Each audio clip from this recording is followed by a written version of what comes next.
I never wanted to live in that house. From the very first moment I parked my car in front of it, something felt off.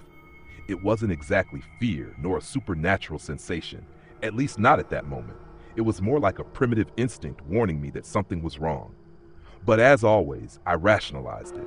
I told myself it was just the discomfort of a big move, of an unexpected fresh start. My name is Daniel, and a little over a month ago, my life took an unexpected turn. After my father passed away, I became the sole heir to his property, an old, enormous house on the outskirts of a small town I barely knew. He and my mother had separated when I was still a child, and my contact with him had been rare over the years. His sudden death left me with a strange feeling, as if I were an outsider inheriting something that had never truly belonged to me. But with few other options, I accepted the house and decided to try a new life there. The house was a sturdy, old construction, one of those Victorian houses that always seemed on the verge of collapse, but somehow remained standing despite the decades. The garden was overgrown with weeds, the windows were tall and narrow, and the wooden porch creaked with every step. When I opened the door for the first time, I was met with a peculiar smell, not exactly mold, but a mix of old dust and damp wood. The house smelled of the past, of forgotten stories. The first few days were lonely, but productive. I spent most of my time cleaning the rooms, throwing away old furniture, and trying to make the place more livable. I had no plans to stay there forever, but at least until I decided what to do with the house. Some neighbors came by to greet me, but I noticed a certain unease in their expressions when they talked about the property. I asked about my father, but no one seemed to have had much contact with him in recent years.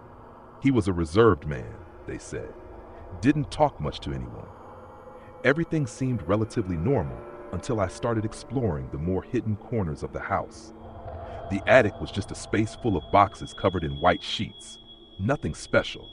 But the basement was different. I had already noticed the door on the first day, a discreet entrance at the back of the kitchen, hidden under a layer of peeling paint. However, it took me almost a week to finally decide to open it. The smell that emerged from there was stronger than anything else in the house, a thick mixture of damp earth and something metallic, like rust. I had to go down with a flashlight because the light switch didn't work. The air was cold, much colder than the rest of the house, as if an invisible draft ran through the space. The stone walls were covered in dark stains, and the floor was cracked cement. But what caught my attention the most was the hole. At first glance, it wasn't very big, maybe the size of a car tire, located at the exact center of the basement. But what made me hesitate was the absolute darkness inside it. Even with the flashlight pointed directly into its depths, I couldn't see the bottom. It was as if the light was swallowed, disappearing into an impossible void. I stepped closer and dropped a small stone inside. No sound of impact, nothing. That night, I closed the basement door and decided I wouldn't go back down there anytime soon. The following night, I tried to forget about the basement. I did everything I could to keep my mind occupied, organized the books on the living room shelf, put up some new curtains, and even forced myself to watch some random movie. But deep down, the darkness of the hole lingered. It was a constant presence, an invisible weight that seemed to pull my thoughts toward it. I woke up in the middle of the night to a strange noise. At first, I thought it was just the wind or some ordinary sound from an old house, but I soon realized it was coming from below me. From the basement, a low noise, as if something was dragging itself through the shadows. My body froze instantly. I remained still for a few seconds, waiting to hear it again.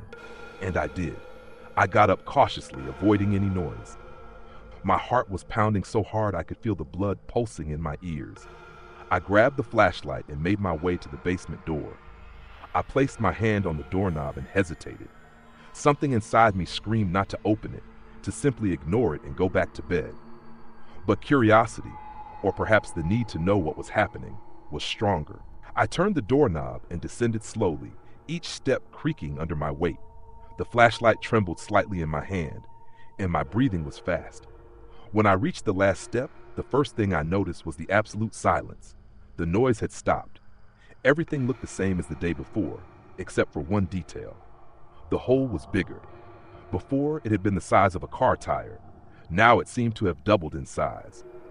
I approached slowly, trying to ignore the feeling that something inside it was watching me. I shone the flashlight into its depths, but as before, the light revealed nothing. It was an absolute void, a darkness that seemed to swallow any trace of illumination. The next morning, I tried to act as if nothing had happened. I made coffee, sat at the kitchen table, and tried to convince myself that it was all paranoia. Maybe I had exaggerated. Maybe the hole had always been that size, and my mind was playing tricks on me.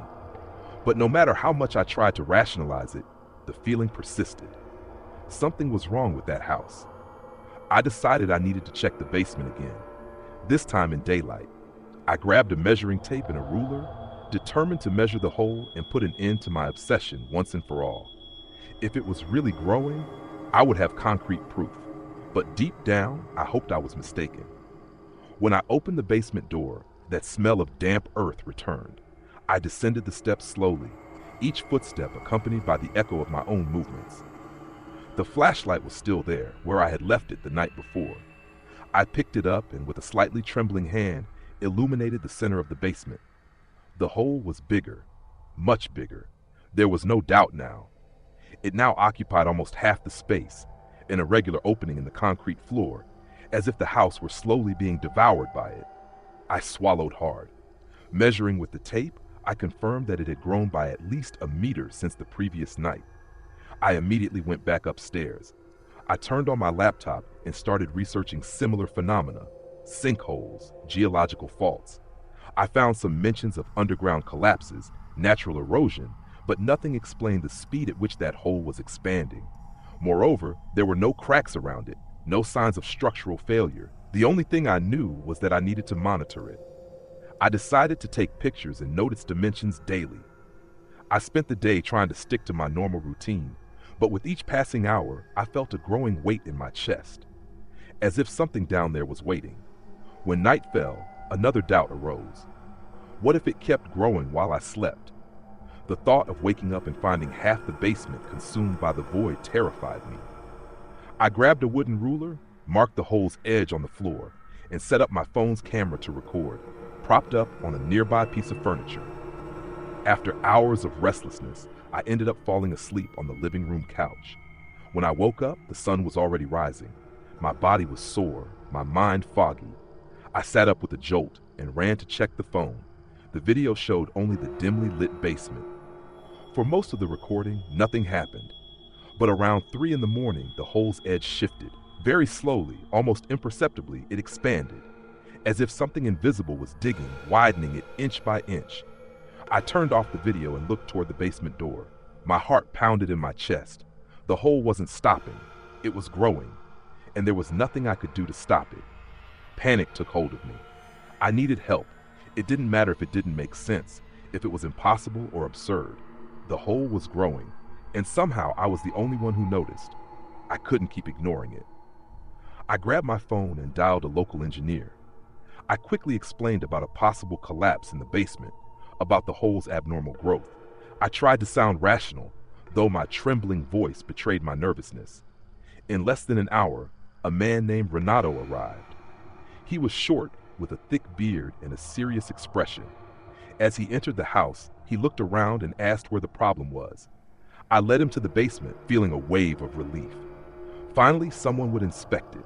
He would see the hole and confirm that it wasn't just in my head. When he pointed the flashlight at the basement floor, he frowned and looked at me with suspicion.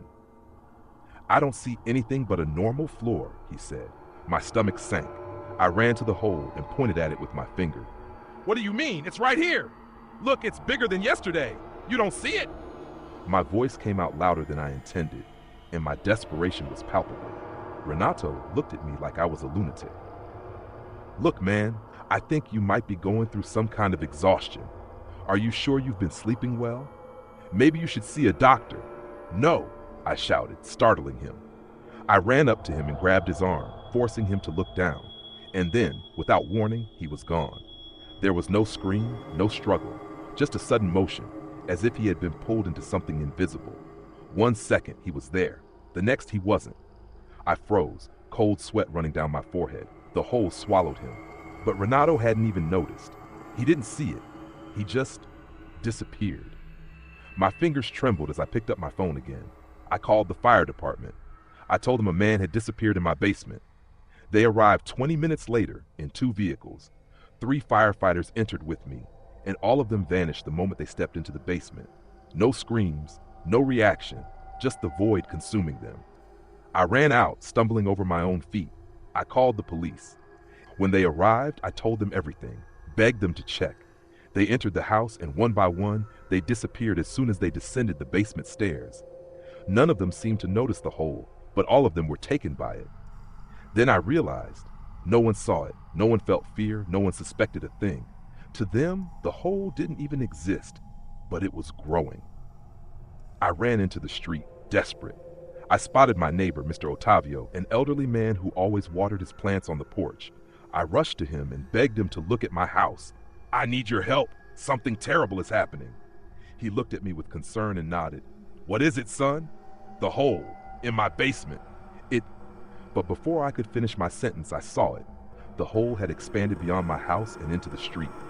Ottavio was standing on what, to him, was just normal pavement. But to me, it was nothing. And then he vanished. I fell to my knees, stunned. The hole was no longer in the basement. It was spreading, growing insatiably. Within an hour, it had already swallowed half of my street. I watched helpless neighbors walk past without noticing. A couple holding hands, a food delivery man, a parked car. All of them disappeared the moment they touched the invisible edge of darkness. I ran to the main avenue. The hole was expanding at an impossible rate. It had already consumed several houses, and no one seemed to notice.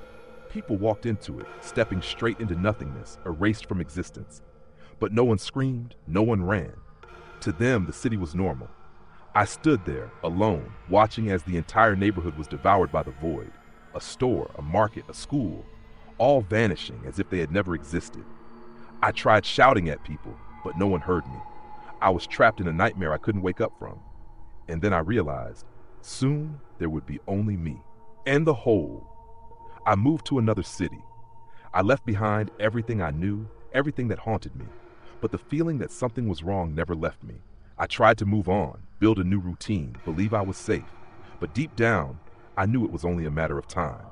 Months later, on impulse, or maybe out of sheer obsession, I decided to go back to my old neighborhood. I drove without thinking, guided by a mix of nostalgia and terror.